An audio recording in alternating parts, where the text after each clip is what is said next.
RWBY, it's back. Hello, everyone. Yay, yay, yay. Wow, wow, wow, wow. Yeah, what the fuck? I want to start with Ironwood shooting the guy. That, that was the moment I was like in chat, like, what the fuck? This Yeah, shit's I getting mean, dark. I saw it coming a mile. The second he fucking walked in, like, shouting, and he was like, I'm prepared to do anything. And I was like, I see. Now, what I didn't see coming was him only shooting the one guy. Bad move. You shoot both of them. She's right there. Fat lady saw. Why would you not shoot her, too? Spread the fear. Maybe. Like, yeah, I mean, it depends. I'd be curious on how much... Wait, remind me, is the majority of his army, like, the robot fuckers? yeah, pretty much. Yeah, I was going to say, because a lot of times a coup is best done when you have, you know, the military of the country on your side. But I suppose if they're robots and his terminal controls them, similar to how his terminal controls the other shit they're trying to do, I guess he's fine. Yeah, so I think he realizes that she won't stand against him if she knows that he'll just blast her. So I think his game plan here is obviously, yes, Grimm are fed by our fear, blah blah blah. I get that. Comments, fuck off. But what I think the genius, like, fourth dimensional chess move here is now he has a way to spread throughout the council that, yeah, he's gone crazy. We don't want to stand against him, or he will murder us all. I don't know. Like, I guess it depends. I hope they go deeper into this because, like, coups are messy work. Like, you can't just wave a gun around and all of a sudden the entirety of the democratically elected Congress is like, yeah, we're cool with this. You know, like... I mean, Trump's trying. Yeah, exactly, and you're gonna find that he's probably not gonna be able to do it. The only chance they had in our life was if the election was close enough, he could take it to the court and, like, try to say, oh well, these ballots are bad because they were mail-in, yada yada. But, like, because it was not that close, he's still gonna lose, and he's the president, most powerful guy in the world, right? So that's what the main point I'm making here is, I hope it's a little harder than just that. Like, oh no, you killed a guy, and now we're all gonna just bow down to you. Well, yeah, there's obviously the double-edged sword that will come with it. Like, there will be the ones that will stand against him and die trying. Yeah. And then there will be the ones that will be like, yes, sir, let me lick your boots. Yeah, whatever you say, sir. That's kind of what I want to see here. I want to see, because honestly, I'd like to see the one that he didn't kill go back and inform the rest of, I don't remember how big, like, all the elected officials of this place are. I don't know if it's like a whole ass Congress or I don't remember how it works, but like... There wasn't that many, and one of them, Papa Schnee's in fucking jail. Right. You also have the remnants from last volume being played out here with Crow and Robin in jail as well. Right. So if it's a relatively small government, it's going to be a lot easier to just take it over. Which will lead to some interesting shit if they can get, I don't remember, what do they call it, the thing they're trying to shoot up into the sky? Amity. If they can get Amity up, which I know is like a communication satellite, then essentially you can tell them, like, hey, Ironwood's gone fucking rogue and he's essentially like martial lawing this place against the people's wishes. We need backup. Like RWBY version of UN needs to come in here. Well, like, you saw the little division in Team RWBY / Juniper's remnants there. Yeah, it's really interesting. Whatever you want to call that amalgamation of a fucking team. Ranger. But it was only Ranger when we didn't have, like, the rest of the crew. I know. Anyway. Well, yeah, what's your take on all that?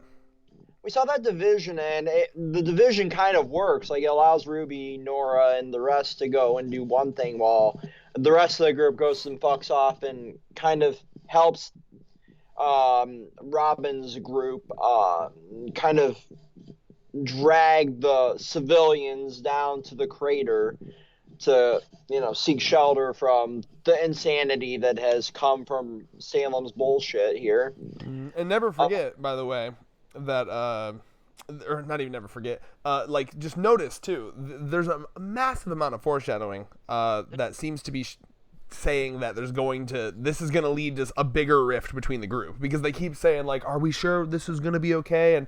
And like, there, you know what I mean? Like, and the opening, it seems like Nora and Ren are having issues. So it's like, yeah, it seems like, again, like the openings can be intentionally misleading if they were to get uploaded without their permission and kind of go out. Usually I think the openings are pretty foreshadowing. They're foreshadowing, but in their own way. Like, for example, you saw how dark in Volume 3's opening it was, but like not a whole lot of what was shown in there actually happened. But you did see like the dark undertones, and then that start being the ones that will continue throughout the series. And it gets a little happy again now. We're going to super dark, and like even the RWBY, the creators, the team behind it are like, yeah, we're going fucking dark. The vocalist for the openings, like, yeah, we're going dark on Twitter. It's one of the more dark volumes that they've done. So I can see a lot of shit hitting the fan here. A division, wanting to rescue this person, and then also wanting to fucking warn the entire world, get back up, and try to take on Salem's team. But again, like, Salem being nigh immortal, like, yeah, a whole lot you could fucking do. Yo, can we fucking talk about Salem's like whale ship? That's just a whale. I still say it's Monstro. You cannot tell me it's not Monstro. I don't even know what the fuck you're talking about. Well, everything has like a fairy tale undertone in RWBY. Goldilocks, Red Riding Hood. Monstro is the whale from Pinocchio. Oh, yeah, that makes sense actually.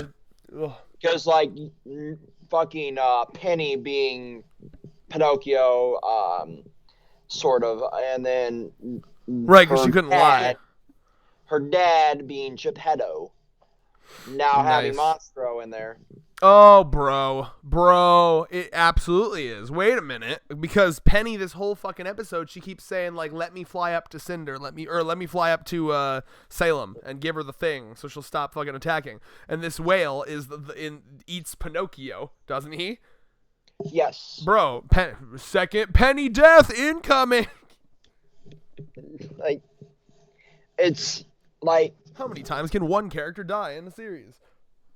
Well, I mean, technically this would be the last one for Penny, because like they said that this was permadeath mode last volume, remember? Yeah, that would be dumb as fuck, by the way, to bring her back just to kill her again. Like, just leave her fucking... I hope they don't do that. Like, I don't know. Like, again, I don't mind if you do some, like, consequences for Penny, like, in the sense of, like, oh, make her, like, lose her memories, or, yeah, I don't know, something like that. But to bring her back for one season just to kill her again would be a very weird choice to me.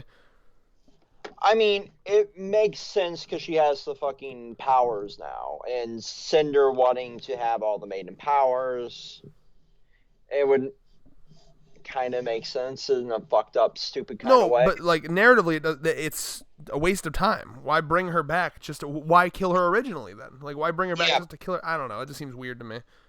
Well, again, and I say this with the kindest heart, they're not the greatest writers. True. Also, Penny's my favorite fucking character. Leave her the fuck alone. I want her to die again just to see your soul die. It loses its punch every fucking time it happens. How many times have you killed this bitch? Yeah, exactly. Like, I thought she would have died pretty quickly last fucking volume too, but she survived. I also wonder if Watts is really dead, because they keep mentioning him. Probably not, considering the opening. But also, like, can we talk about why the fuck is Emerald still simping for Cinder? Yeah, no. Like, that shit, I imagine, I'm getting vibes that this season's probably going to be the season where Emerald realizes that, you know, like, you see this a lot in fiction, where it's like the person who is kind of in an abusive relationship with the other person, one person doesn't care at all, and the other person cares a bunch. I saw a good TikTok that was talking about how the person that cares the least in a relationship has all the power, and that's really fucked, but it is true when you think about it. Yeah, it is. So, like, that's kind of what's happening here with Cinder and Emerald here. And I feel like that this season, maybe Emerald will realize that this has never been, even if like maybe there was a time where the Cinder she loved was like a better person, but this quest for power has fucking ruined her, clearly. Yeah, it really has. In fact, how much have we seen any Cinder flashback? I remember the flashback of her like going around getting the maiden powers, which was very fun to watch. I remember that. But we've never seen her like pre that, have we? Like a younger Cinder?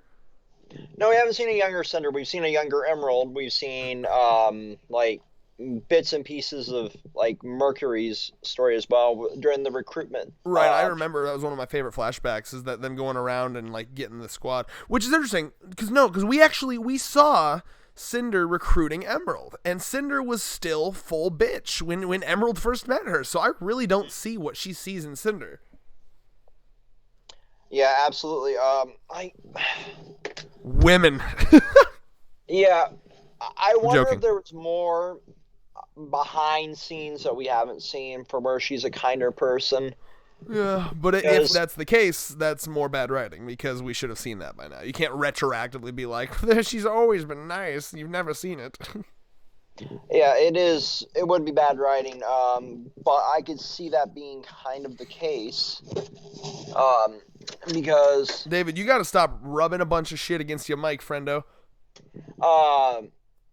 But like I could see that kind of being the case simply because we've seen like bits and pieces of like other characters' flashbacks where they're like a little bit different person in the off-screen time.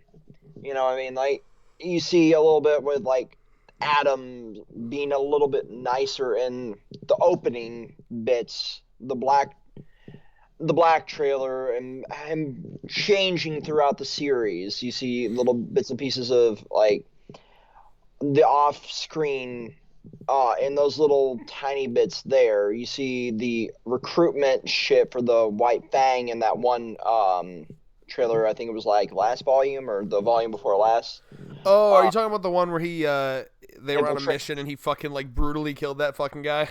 Yeah, you see that devolution of character into what we see now. Yeah, so, and I'd like to see that, but it would be kind of a Yamamoto death from Bleach situation where like right before he dies, like here's his flashback. It's like exactly, like it's a poor tool, but I could see that being the case because we know them as a piece of shit now. And then retroactively going back, yes, it is a horrible, horrible way to fucking tell a story, but it seems to be a bit of what they do. Is like, yeah, we've mentioned this before, and like we won't dwell on it too badly because we're going into this. The writing is not strong in RWBY, and I see a lot of people shit all over it on the internet. And like, we're gonna be honest with you here, but like RWBY is gonna be one of the few things we review where we're like completely neutral on it. We don't hate it. We don't absolutely love it. It means a lot to us because both of us have been watching it since it had like 2 volumes basically. And the fights are amazing and the characters are usually pretty amazing. At least I think the main characters are amazing. I really like the squad, the main squad.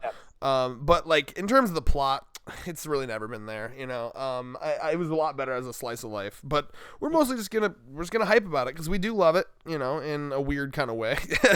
But yeah, what else do you want to talk about? So what I really want to dive into is what Salem / Cinder, Mercury, all of them are going to actually do here, because you saw Salem just lay down the law, like, you are not going to absorb all the maidens now. You're going to sit here and be my bitch, basically, to Cinder. Yeah, what was the fucking line? I'm trying to remember. It was a really badass line. She was like, "Don't make the mistake of thinking just because you're more important than a pawn to me makes you a player." Yeah. Just because you're more important than a pawn, you're not a player. I'm the only player here. And that's after Cinder shit on fucking M. It's after that look on Emerald's face, like she's seeing her lose her friend more and more as the ages go on, too. Oh, yeah. And it's sad, too, because, like, part of me wants to say, what's the point? What are you here? Why are you still fucking serving Salem here? But I imagine it's just because, very similar to Torchwick's mentality, she's going to win, and I want to be on the winning side. It's on the side of survival. And I also love the fact that like Cinder just fucked over Neo, Oh and yeah, hardcore. you see Neo being the mute here, not being able to do fucking anything. She's like, this is my life now. Well, yeah, she really did. If I remember correctly, she kind of just baited her in last season. She really didn't tell her exactly like where they were going or about Salem or anything. I don't think. I'm pretty sure she was just like, hey, the one you want revenge on is Ruby, and I guess you'll just take my word on that. So just follow me. And oh, whoops, now you're enslaved to her. Have fun. Neo's just like, what the fuck? Oh, what the fuck? Who's this tentacle-haired motherfucker? Neo's like, man, fucking like, a couple months ago, like my life was just vibing with this sexy red-haired man, and now I'm this. What the fuck? Like I get the vibe from Neo that she really was. She just was just living her best life, just chilling with her and Torchwick. Absolutely had like Joker / Harley Quinn-esque parties on the daily. Yeah, kind of. Like they were just fucking vibing in like abandoned factories, like getting high as fuck and like probably clapping cheek, like just constantly. There definitely was that fucking moment of like, man, I'm living my best life, and then she got involved with all this shit because Torchwick got involved with all this, and then she slowly started to see Torchwick go, and then just nommed by the Nevermore. Yeah, that's what really makes me like Neo, because to this day there has yet to be a better villain in this series than Torchwick. I don't care what anyone says. He had the best personality and the best motive. Like their villains are really not their strong point here, but Torchwick was great because he really was just like all about living his best life, and Neo was just with him. Yeah, I fucking feel so bad for Neo. I wonder if we're going to see like a team shift. Are we going to see? Because you see, even like the Aesops in this episode, I'll be like, what the fuck? Oh yeah, I feel like there's like usual, like with most things here, there's going to be some of them that are like, yes, this is what's best for the country, and you know, he's, because there's always, it's unfortunate, but there's always a small chunk of people, you know, I would guess 30 to 35% of the population. That's not correlating at all to the fucking Trump cultists at all. Anyway, 30 to 35% of the population that are, you know, willing to just go along with fascist regimes. So I'm guessing around, if they're gonna go accurate, you'll have a little under half of the Aesops just be like, yeah, this seems fucking what's best for the country for me. I mean, clearly that congressman was just standing in the way of progress, and that's what it's emergency times. What are you gonna do? You know, it's the end of the world, so he wouldn't do what I wanted, so I just popped him in the head. You know, that's okay.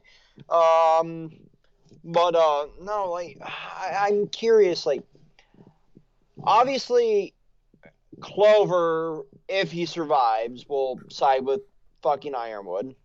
You see, like Bunny Girl being the one that's like, oh, what the fuck did I just see? Along with maybe the stretchy arm dude. Like maybe they would swap to Ruby's team. Like, okay, they were right, we were wrong. And then the other idiots will just stand there by Torchwick because they seem to be the loyalists. Yeah. Winter, I don't know what to think. I love that. That's a dynamic I'm really, really appreciating, because Winter, you can tell, like she genuinely does think she's doing the right thing, and like she actually does have a heart. You know what I mean? Have you seen Korra at all? Yes. So you remember Bolin, how he accidentally was on the side of the fascist in the final season for a while? Yeah. Like he's a sweet-hearted, pure-hearted, pure baby boy, and I love him. And even he, for a good chunk of time, was tricked by her. You know, like, yeah, we're helping people, it's great. And it took him a second to come to terms with the fact that he was on the bad guy side. You know what I mean? Like are we the bad guys moment? And that's kind of the vibe I get from Winter. She clearly seems to be. I think she thinks she's doing the best thing she can be doing here. But she backed by that. What's up? She even seemed to be, at least visually, taken aback by Ironwood's actions in this episode. Yeah, exactly. So that's going to be the big moment here. That's kind of the kickoff moment for anyone that was like fully on board with Ironwood as a leader here. This is the moment of like truth. This is the testing moment. Okay, am I okay with that? What just happened there? You know, him killing a democratically elected by the people of this country. him killing that and then taking matters into his own hands. Is that okay with me and my moral system? So that's going to be interesting. And if she does go along, I imagine she'll go along with it for a while, and that's going to lead to a cool little conflict between Winter and Weiss as well. Mm-hmm. Yeah, and that's going to be the moment of like, do I stand with my sister, or do I stand with my master? Kinky. Well, I mean, is there a better term here? Kinky. No, I just wanted to say kinky, bro. Don't look into it. But like, I'm curious here because like, you already see that Winter wasn't standing with her father. You already saw that she was willing to say fuck that shit, throw him there along with Weiss. You already seen that like their mother is happy as could be, albeit alcoholically happy as can be. She's out of it, bro. She's happy in the sense that she's thrown away all of her fucking consciousness. I mean, if you aren't conscious while the world is on fire, and you can be happy as the world burns down around you. Listen, you ever wonder why women stay with fucking small-dicked billionaires? It's because they can just keep buying them more drugs. Yeah, like... Why do you think Ivanka stays with Trump?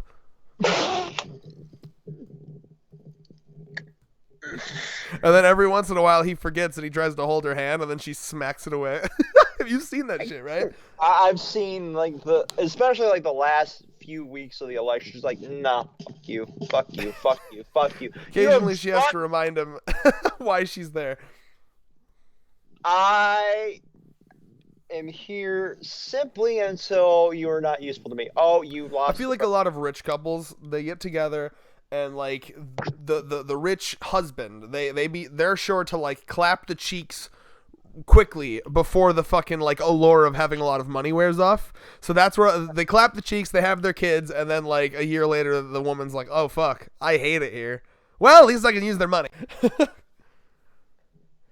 I can picture a very, very prominent divorce in the next few months. I hope so. That's funny. Yeah, I don't know. It's gonna be interesting. Final thoughts for you? Other than the fact that we tanked the fucking ratio on this man. Yeah, okay. We don't got that many Trump supporters. I've made very sure of that. But like, no, like, I'm curious where we go in this volume. Obviously, we have the very, very dark undertones. We have the Tin Man going murder happy. We see, like, Crow and Robin are obviously going to get out of prison somehow. Yeah, and looking at the opening, it looks like they're going to team up, which I love because, again, Robin kind of represents, like, the Bernie Sanders-style politician, and I always love characters like that because, like, they're really fun to root for, you know, like the politician going against the establishment.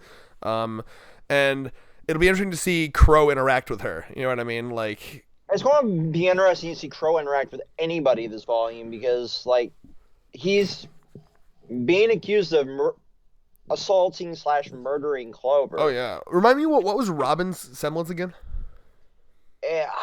I know we saw it. Hold on, because it was like conveniently good for her profession. I seem to remember. Was it like lie detection? Yeah, it was lie detection. I had to think there. Yeah, I had to think there. You didn't do shit. It's the one that where she can tell simply by holding a hand. Cute. If they're telling the truth, lying, or even semi-lying. Yeah. So that could be. I could see some interesting situations with that. I think Crow's probably gonna feel very like, stay away from me. Too many people are dying around me. I'm getting a little freaked. Well, he's kind of used to people dying around him. Right, but like, I feel like it never gets easy for him, and I also feel like he would probably just. I feel like every time that shit happens, he wants to remove himself further and further away from people. And it seemed like he was enjoying or falling in love with Clover as well. Like, yeah, so that's going to be interesting if he survives or not. Will the gay ship prevail? Oh, yeah, because people were mad. They thought it was like a bury your gays trope. Maybe he'll live, fuck faces. Uh-huh. Yeah, like, until they are completely dead on screen. And even then, like, Cinder fell down like 7 fucking stories. The amount of... I'm noticing a trend with characters falling down, like places and then, like, living. Like, I wouldn't be shocked if Adam is still alive at this point. It happened with Neo. It happened with Cinder. Now remind me, did Dr. Watts, did he fall down a fucking caravan as well? Yes. Yeah, I'm telling you, bro. They just want to have their fucking character models be able to fucking opacity out real quick so they can easy exit. It's just like I'm curious now at this point. Like, is Adam dead? Because he got pretty fucked, didn't he? Didn't he get stabbed like from both sides or something? He got stabbed from both sides, but like he also fell down the waterfall. Oh shit! Yeah, if you fall, you live. That's that's great. I hope he's dead. That'd be dumb as fuck. But like Weiss got similarly stabbed by Cinder. Oh, so stupid. I remember. Yeah, we don't speak of them. Remember, volume 4 and 5 can eat my ass, bro. Those volumes are so bad. Remember when I made a chart? Like I overlaid that stab with an organ chart. Yes. It would have been like, pretty sure it was like through her lung or something at least. Lung and liver. Yeah. God. But yeah, So like I'm just curious at this point. Like, there's so many pieces in play right now for this volume, and so many plot threads that need to be at least semi tied up at this point. Like, we've been dangling this thread of like, is Emerald going to leave Cinder's team for the last few volumes? We've seen like, are we going to see a split in? Are we going to see a split in the Beacon crew for like since volume 4? I'm just curious where we're going to go from here. Yeah, I mean, it seems like there's going to be drama between the two teams that split to go do the different things. That's the vibe I'm getting, at least. And it seems like from the opening, there's going to be some sort of something between Ren and Nora. Yeah. The trouble in paradise, the honeymoon phase is over. After you clap the cheeks 37.5 times, it starts to get a little old, you know? Yeah, the half is the... I'll finish myself off with the Simeon. Yeah, I'm telling you. Look up that. Go to r/RWBY NSFW. It's a good-ass fucking RWBY Reddit with a bunch of RWBY porn. It's very good. There's a great fan art of Nora sitting on the... How do you pronounce it? The Sibian? Yeah. Oh, it's so good. It's totally I'm telling you, bro. I headcanon this. Nora is an insatiable beast in bed. Look at that bitch. I love it. Well, like, straight up, that's where I see us going. I just want some of the dangling stuff that's been going on for the last few volumes to be slowly wrapped up here, because you obviously can't keep plot threads open for too long unless it's like the main story itself. You know what I mean? Otherwise, yes, it sir. just I agree. Otherwise it just speaks for the style of writing. Yeah. I don't know. I'm interested. I mean, like, RWBY, for me, it's always been that show. It's just kind of there, you know. It's like, it's not immaculate or a masterpiece, but it's fun to watch. The fights are always great. I'm really looking forward to that, like always. The fights get you hyped as hell, and the characters are fun. You know, it's got that Rooster Teeth style, you know, where it's like, it's not hella polished, but it's got like usually a pretty fun style, good comedy, you know, it's just a fun all around thing to watch. It's a nice 6.5, 7 out of 10. 6.5. When the fights are really good, it gets that 7 rating. Yeah. So yeah, no, I mean, at this point, it's a legacy thing. We love it. We love talking about it. I'm curious where it's gonna go. Last season impressed the fuck out of me, and I hope it does the same this season. I really do. Yep. Is that it for you? That's it for me. Told you it'd be the longer of the 2 videos. And you were wrong. It's 28 minutes, and Chainsaw Man was 31. Fuck you. Peace.